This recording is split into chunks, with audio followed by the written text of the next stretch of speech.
রাধে রাধে বন্ধুরা, শুভ সকাল। আমি পিঙ্কি সিম্পল ব্লগের নতুন আরেকটা দিন নতুন আরেকটা ভিডিও নিয়ে চলে আসলাম তোমাদের কাছে।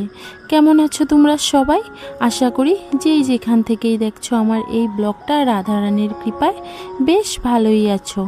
আমিও ভালোই আছি, ভালো ছিলাম, কিন্তু হঠাৎ করে যে কী থেকে কি হয়ে গেল সত্যি ধারণার বাইরে ছিল। তো কি হয়েছে সবটাই তোমাদের সঙ্গে শেয়ার করব, ব্লগটা কন্টিনিউ করতে থাকো। ওই যে ডুগ্গুসোনা স্কুলে চলে যাচ্ছে, সকালের কিন্তু একটা বড় ডিউটি বলতে পারো। স্কুল পাঠানো পর্যন্ত, স্কুল পাঠানোর আগ মুহূর্ত পর্যন্ত নাকে মুখে যে কিভাবে কাজ করি সেটা একমাত্র আমিই জানি। তো এখন স্কুল পাঠিয়ে দিয়েছি, এখন আর কোনো চিন্তা নেই, এখন আস্তে ধীরে কাজ করতে থাকবো, কোনো অসুবিধাও নেই। তোমাদের দাদা ভাইও একবারেই চলে গেছে খাওয়া দাওয়া করে, তো আর আসবে না। তো ওই যে সকালবেলা ঘুম থেকে উঠে তো বাসি কাজকর্ম সারলামই, সেগুলো আর তোমাদের সঙ্গে আমি শেয়ার করতে পারি না। তার কারণটা হলো ওই যে সকালবেলা ঘুম থেকে উঠে নাকে মুখে লেগে যায়, ডুগ্গুসোনাকে স্কুল পাঠাতে হবে, রান্না করতে হবে, টিফিন তৈরি করতে হবে। তো এইসব করতে গেলে না অনেকটা টাইম লাগে। তার মধ্যে যদি আবার ব্লগিং করা শুরু করে দিই তাহলে কিন্তু আরও দেরি হয়ে যাবে। কারণ দেখবে ভিডিও করতে গেলে একবার মোবাইল এই সাইডে রাখো, একবার মোবাইল ওই সাইডে রাখো, এই করতে করতে আরও বেশি দেরি হয়। তাই আর কি সকালের কাজগুলো আমার তোমাদের সঙ্গে শেয়ারেই হয় না। কিছুদিন আগেই তো দেখলে আমি ওই ইঁদুরের মাটি পরিষ্কার করেছিলাম, ওই যে দেখো আবার উঠিয়ে ভরে রেখে দিয়েছে। তো আজকে অবশ্য ওই আগের মতো উঠায়নি, আজকে এক গামলাও হয়নি, কিন্তু আজকে আমি কি করলাম, অল্প থাকতেই পরিষ্কার করে দিলাম। আবার বলা যায় না, রাত্রেবেলা দেখবে হয়তো ঠিক আবার মাটি উঠিয়ে ভরিয়ে রেখে দেবে। সবটাই আমার কপাল গো, কাকে দোষ দেব বলো? কাউকে দোষ দিয়ে লাভ নেই, কর্মে যা আছে সেটা তো ভোগ করতে হবে, ঠিক না? তো ওই যে দেখো এখন না আমি একটু মুছামুছি করে নিচ্ছি। বেশ কয়েকদিন হয়ে গেছে গডরেজগুলো ধুলা হয়ে আছে বাইরের দিকে, তো আমি ভাবলাম আজকে একটু পরিষ্কার করে নিই।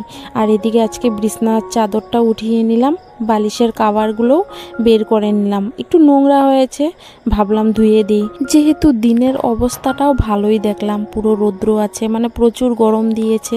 তো গরম দিন পড়েছে, গরম তো দিবেই, তাই না বলো? তো আমি আজকে ভাবলাম একটু মুছামুছি করি। আর এদিকে কিন্তু কাপড়গুলো আমি ভিজিয়ে দিয়েছি স্রাপের জলে, মানে মুছামুছি করতে করতে ভালো মতো ভিজে যাবে, নোংরাটাও কেটে যাবে। তাই ভাবলাম একটু মুছামুছি করে নিই। আর যেহেতু সকালবেলা হলেই কলের পাড়ে পুরো রৌদ্র থাকে, তো ভাবলাম একটু দেরি করেই ধুই আর কি। দেরি করে বলতে গেলে কি, ওই যে ধরো এখন সময় বাজে 11টার মতো, তো মুছামুছির কাজ শেষ এখন। আর কি ওই যে চলে আসলাম রান্নাঘরে। মেয়ে লোকদের কাছে না রান্নাঘরটা জানো তো এমন একটা জায়গা যেখানে তোমার মরার আগ মুহূর্ত পর্যন্ত তোমাকে কাজ করে যেতে হবে, না হলে রেহাই নেই। মন চাইলেও যেতে হবে, না চাইলেও যেতে হবে, না হলে জায়গার কাজ জায়গাতেই পড়ে থাকবে। এই যে দেখো এই বাসনগুলো হলো রাত্রেবেলার, তো রাত্রেবেলা ধোয়া হয়েছিল এই বাসনগুলো। তোমরা হয়তো সবাই জানো রাত্রেবেলায় এখন বাসনগুলো ধুয়ে রাখি, তো আর ঝুড়ির মধ্যে রাখা হয়নি রাত্রেবেলা, ওই ডাইনিং টেবিলের উপরই আর উলট করে রেখে দিয়েছিলাম। তো এগুলো তো সারা রাত্রে পুরো শুকিয়ে গেছে, মানে জল ঝরে গেছে, তো এখন গুছিয়ে নিচ্ছি আর কি।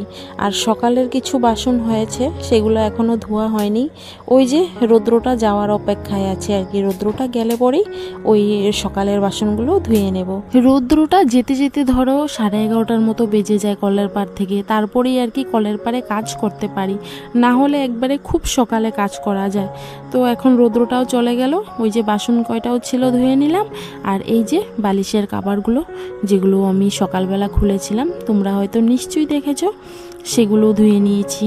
তো আজকে খুব বেশি কাপড় না, ওই পরনের নাইটি উইটি এগুলো আর মানে বালিশের কাভারগুলো। তো দেখো এখনের ওয়েদারটা এতটাই সুন্দর, সঙ্গে আবার মিষ্টি মিষ্টি হাওয়াও দিচ্ছে, ভালোই লাগছে আর কি, মানে ওই গরমটা লাগছে না এখন।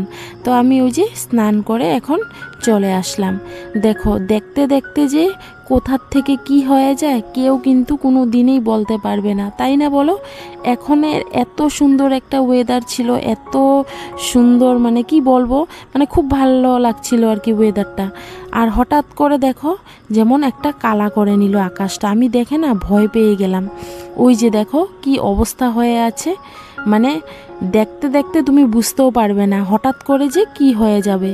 মানে আমি ওই যে তোমাদেরকে বলি না যে আমাদের এখানে যে তুফানে কিভাবে তাণ্ডব করে, সেটা আজকে আমার ক্যামেরার মধ্যেই ধরা পড়লো।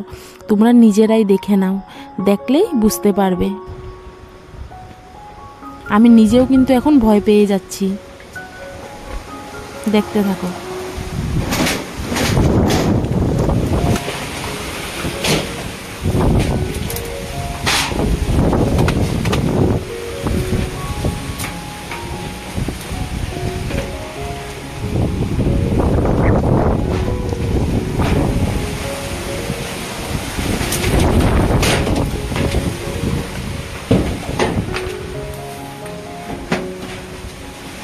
সত্যি আমি না ভয় পেয়ে গেলাম গো, আর বাইরে দাঁড়িয়ে থাকতে পারলাম না, এমনকি কাপড়গুলো আনারও আমার সাহস হলো না। তারপরে আমি মানে পটাপট গিয়ে কাপড়গুলো আনলাম। আর এইদিকে দেখো আজকে আবারও আমাদের কাঁঠাল গাছ ভেঙে পড়ে গেল। মানে যে কয়েকটাও কাঁঠাল ছিল ডালটার মধ্যে, পুরোটা ডালেই উল্টে ভেঙে গেল। আর এদিকে দেখো মেঘ কি হারে আমাদের উপরে, মানে প্রচুর প্রচুর ঝড় তুফান হবে এখন, আমি বুঝতে পারছি। মানে আমার আর বাইরে দাঁড়ানোর মতো শক্তি নেই, শুধু তোমাদেরকে দেখানোর জন্য যে আমি প্রত্যেকটা বছর কিভাবে তুফানের সঙ্গে লড়াই করে এই বাড়িতে থাকি। মানে সত্যি, তার উপরে আজকে আমি একা, ডুগু শোনাও নেই বাড়িতে, মানে স্কুলে। আর এই সময়ে এমন একটা তাণ্ডব শুরু করলো তুফানে। মানে আমি সত্যি ভয় পেয়ে যাচ্ছি, মানে কি করব না করব আমি দিশ পাচ্ছি না। মানে চারদিক দিয়ে এত জোর জোর হাওয়া, তার মধ্যে দেখলাম বৃষ্টিও এসে পড়েছে। তো আমি আগে পটাপট ঘরে আসলাম, এসে ভাবলাম না জানলাটা বন্ধ করি। জানলা বন্ধ করেও কোনো লাভ নেই, কারণ যা বৃষ্টি ঢুকার সেটা তো ঢুকা শুরুই হয়ে গেছে। মানে কি বলবো তোমাদের কাছে, চারদিক দিয়ে জল ঢুকে আমাদের ঘরে এই বৃষ্টিটা যখন শুরু হয়। আর এই জিনিসগুলো আমাকে পুরো নিয়ে 2-3 মাস চলতে হয়।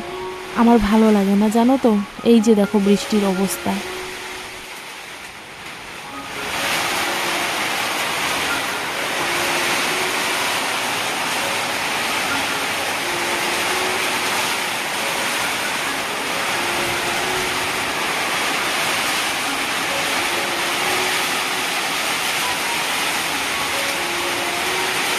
আওয়াজটা শুনে হয়তো তোমরা কিছুটা তো বুঝতে নিশ্চয়ই পেরেছো যে আমাদের এখানে যখন তুফান বৃষ্টিটা একসঙ্গে হয় তখন কতটা কষ্ট করি আমরা।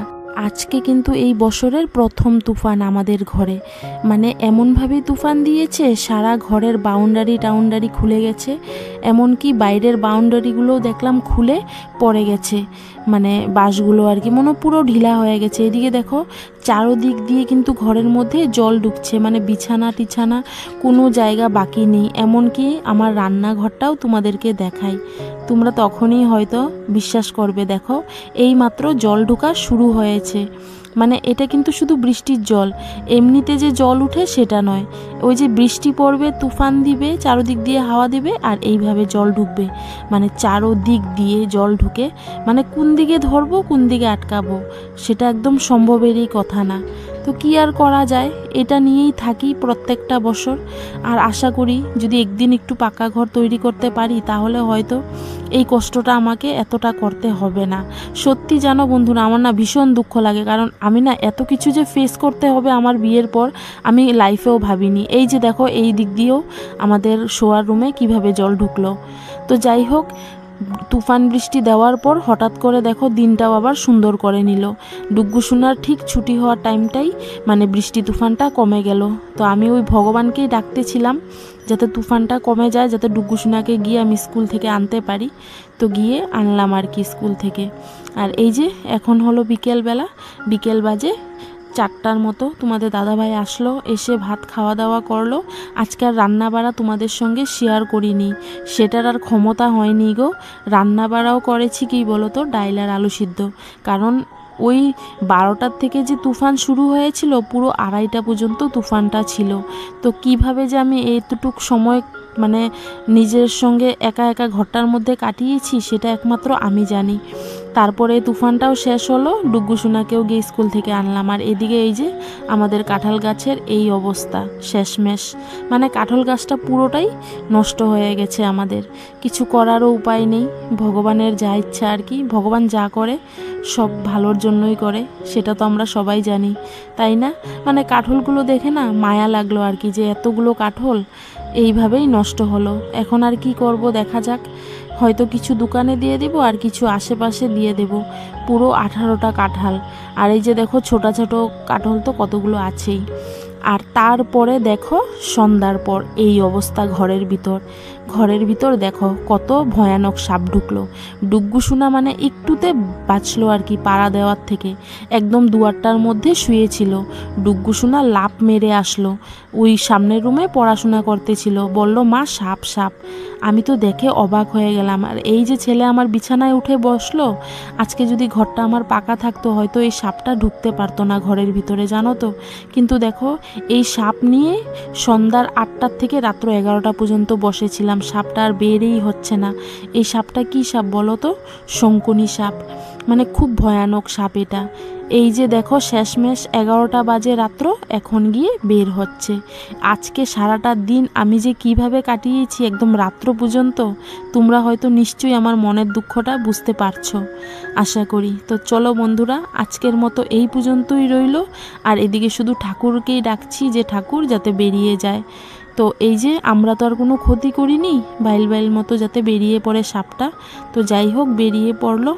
তো চলো বন্ধুরা, আজকে অনেক কিছু ফেস করেছি, সব কিছুই তোমাদের সঙ্গে শেয়ার করলাম।